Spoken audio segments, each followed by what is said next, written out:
नमस्कार दोस्तों, आपका इस चैनल में फिर से पुनः स्वागत है। दोस्तों, 2 दिन पहले अहमदाबाद में एरोप्लेन की दुर्घटना हो गई थी, जिसमें से करीब 270 लोगों की जानें चली गई। इसमें करीब 242 लोग प्लेन पर ही सवार थे, 230 पैसेंजर थे और 10 इसमें क्रू मेंबर थे और 2 पायलट थे।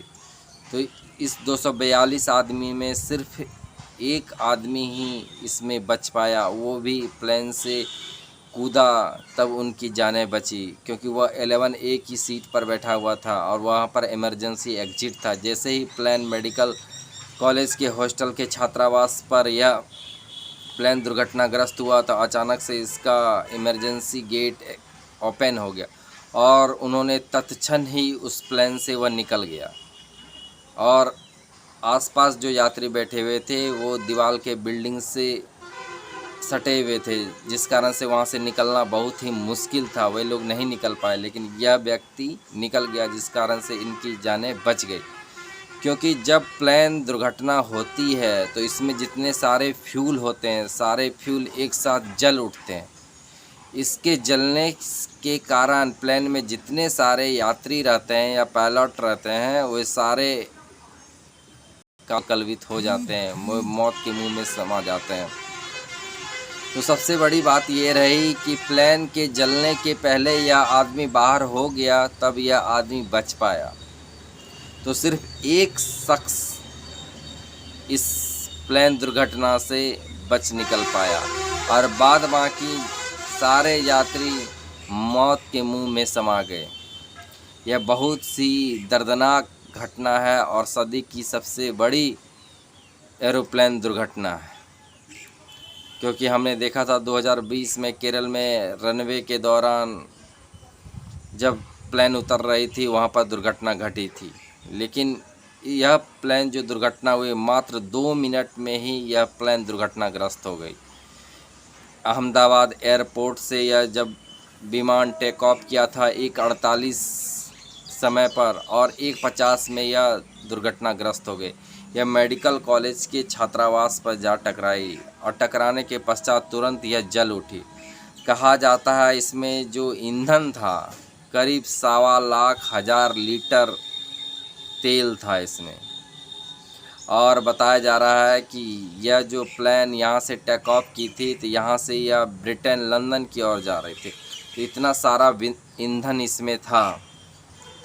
जब ईंधन इतना सारा पेट्रोल फ्यूल था इसमें, जब यह प्लेन दुर्घटनाग्रस्त हुआ तो अचानक यह जल उठा और बताया यह जा रहा है कि करीब इसमें 1000 डिग्री सेंटीग्रेड तापमान का इजाफा हो गया, जिस कारण से सारे पैसेंजर्स इसमें जल उठे।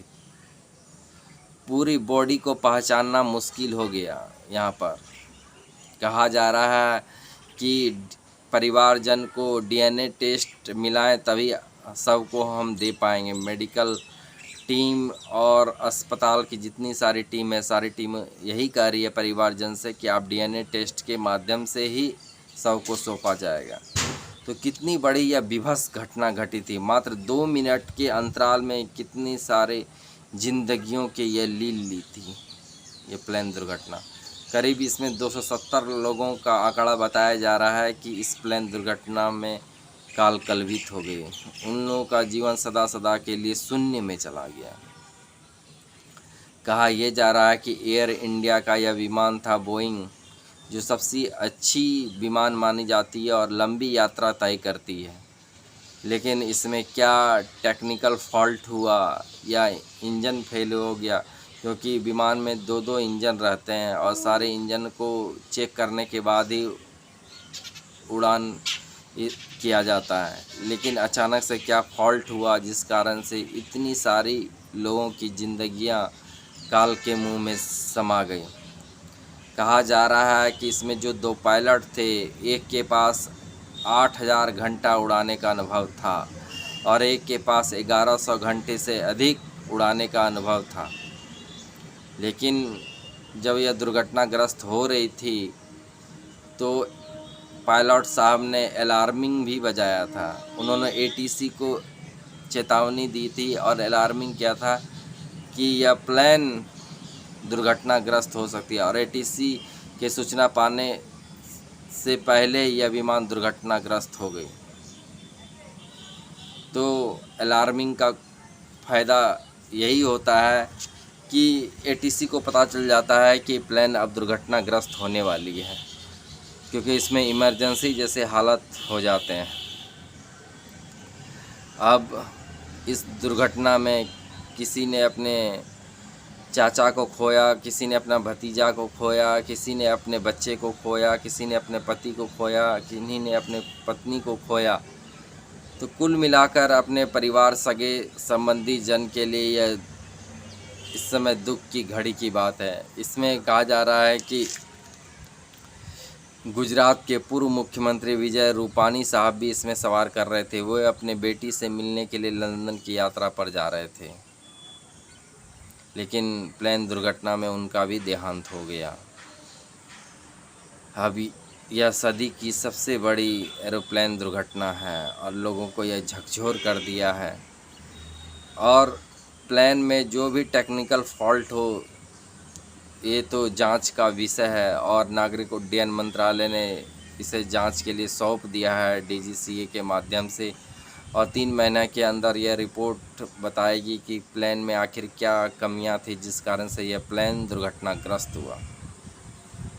जहां पर यह प्लेन दुर्घटनाग्रस्त हुआ, प्लेन के जो विंग्स होते हैं पूरी तरह से छतों में घुस गए थे और वहां के जितने सारे पशु पक्षी भी थे वो भी सारे जल गए थे। इतना 1000 डिग्री सेंटीग्रेड तापमान होने बाद कोई भी जल सकता है, क्योंकि हम देखते हैं कि 40-45 डिग्री का अभी जो टेम्परेचर भारत में चल रहा है, कितना गर्म झेलना, और 1000 डिग्री सेंटीग्रेड तो कितना गुना अधिक है, जिस कारण से इतना गुना अधिक 250 गुना से अधिक होने के कारण जितने भी सारे यात्री थे सारे यात्री इसमें जल गए।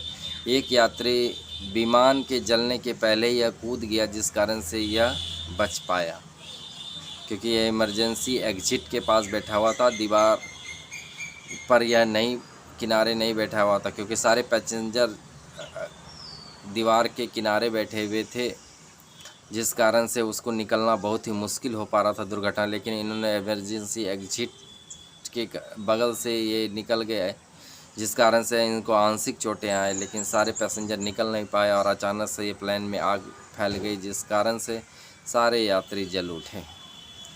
फिलहाल ये परिवार लोगों के लिए बहुत दुख की घड़ी है।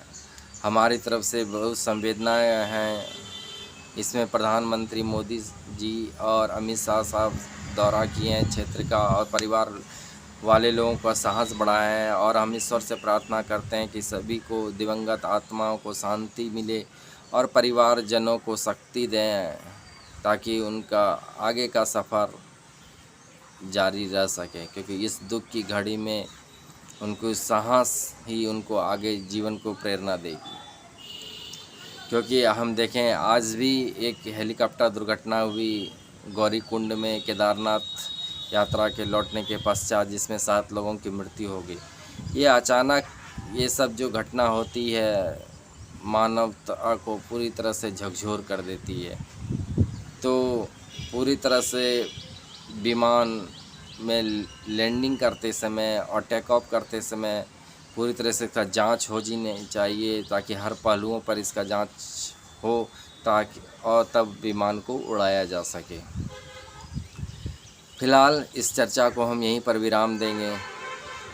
फिर नई घटना को लेकर हम आपके बीच ज़रूर उपस्थित होंगे। अगर यह चर्चा अच्छी लगी हो तो आप ज़रूर चैनल को सब्सक्राइब कीजिएगा, लाइक कीजिएगा, धन्यवाद कीजिएगा। नमस्कार दोस्तों, धन्यवाद।